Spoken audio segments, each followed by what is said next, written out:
Alright guys, welcome back. GM Light here. So not that we really needed this, but we finally got confirmation today that Terrifier 3 is officially happening. Pretty much everybody's coming back. We know a little bit more about the budget. We know a little bit more about kind of what their ambition is with this movie. And we even get to know exactly when it will be filming and when it'll probably release. As per the Bloody Disgusting article, pretty much what it states is the next Terrifier has been officially announced by the Coven, which once again teaming up with the franchise's filmmakers to handle worldwide sales on Terrifier 3. Damien Leone, the director, Phil Falcone, the producer, are going to return to oversee the continuation of the franchise. Plot's pretty much being kept under wraps. David Howard Thornton as Art the Clown, Lauren Lavera as Sienna. They're pretty much a lock to return. There's no doubt about that. There's basically no franchise without them. And those two are really what worked about that second movie. It's also nice to know that filming will begin in November or December this year. Pretty much confirmation that the movie's going to be coming out late 2024. It says so itself in the article. That's pretty much a 2-year turnaround from the last movie to this movie, a lot quicker from Terrifier 1 to 2, and that's definitely a good thing to hear. We also got a quote from Damien Leone himself saying, Terrifier 3 will be another boundary-pushing addition to the horror genre, continuing the no-holds-barred, uncompromising exploit fans of the franchise have come to expect and celebrate. If you thought Art the Clown's reign of terror in part 2 was extreme, you haven't seen anything yet. And like I mentioned earlier, we're going to get a sense of the budget now. Priscilla Ross Smith, who's the founder of the Coven, who's responsible for basically funding and distributing these movies, said there will be a much bigger budget this time around, which is intended to give the filmmakers more creative freedom and let them be as wild as they can be. All jokes aside, we are going for that Oscar this year, which I have a little bit of mixed feelings about. I don't really want them to go too much bigger. I just kind of get worried that sometimes when series get overly ambitious, they get a little bit too big, they kind of lose what made them special in the first place. I think some of what made the charm and what made those first two movies so great was that since they were on such a tight budget, Damien Leone kind of had to out-innovate himself, figure out ways to be more creative. I think that just gave him a way to really top himself in ways that I don't think that would happen with a filmmaker that was just given a ton of money. But he seems like he knows what he's doing. He knows what the fans like, and I think that this amount of money will hopefully just apply this on a bigger scale. I'm hoping that means that the series just has more opportunity and that it can actually do things without limiting themselves. A budget that's as restrictive as those first two movies were,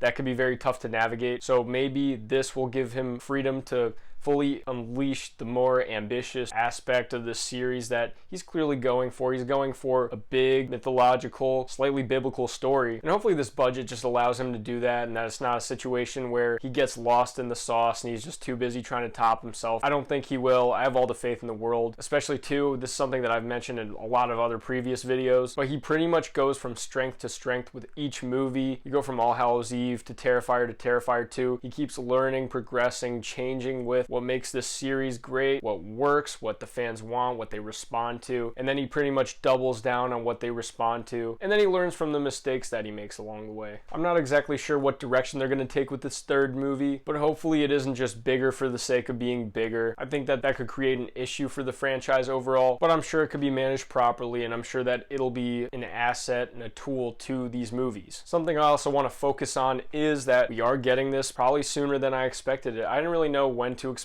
the next movie, probably not until at least 2025, but it actually looks like we're probably going to be getting it maybe around that 2-year turnaround time frame, maybe October 2024. That'd be a great release strategy. It worked really well for that second movie. It was a huge success in October of last year, so maybe they're going to try and replicate that, and I'm sure that it'll work extremely well. The release date timeline also kind of tells me that they pretty much have the story, the writing, pretty much everything I think is down on lock already. I can't imagine that they don't have a story if they're going to be rolling cameras in about 6 months. The story's probably not completely punched up or anything, but it's definitely there. It's definitely tangible. And on top of that, Terrifier 2 sets up things with such purpose that it pretty much tees off a third movie perfectly. And there's definitely a lot of arcs to explore with these characters, with Sienna, with Jonathan, Art, potential new characters maybe even. There was a lot left implied in the second movie that naturally expands itself to be taken into a third movie. And I'm very interested to see where they go next. As well as that, we're definitely being promised more more, a lot more of what we come to expect. Again, I don't want this movie to fixate on trying to up itself and up the ante and just go bigger. I think in some aspects that'll be good. I think it'll work out for the kills. That'll be pretty good. But as far as story, if they just focus down on the characters like they did in the second movie, that's perfect for me. That's what I need. Just that, some good kills, I think we'll be square. This movie doesn't need to be as long as the second movie, I don't think. There were a lot of building blocks being set up in that second movie that the third movie can kind of just pay off some things and then hone in on a story. All the characters are established. We already know them and care about them. So if they just keep developing, keep working on it, it's a perfect continuation. And I like the idea that we're just going to continue to see art become more depraved, more demonic, more disgusting. That's something that's made this franchise really stick out, something that gained it a lot of attention back in October when people were running out of the theaters, throwing up, fainting. It's such a cornerstone of the series, and now that they are continuing it, that's something that they're going to be keeping. That's definitely a good thing. Not that that was ever even an option to take it away. I know this is the most information in the world, but it's still something. Definitely gets the gears turning, gets me excited for this movie, and now that I see kind of an end date in sight of when we can be expecting to see more of this movie, when we can start to see the cameras rolling, and when we could actually see the release date, it just gets me hyped.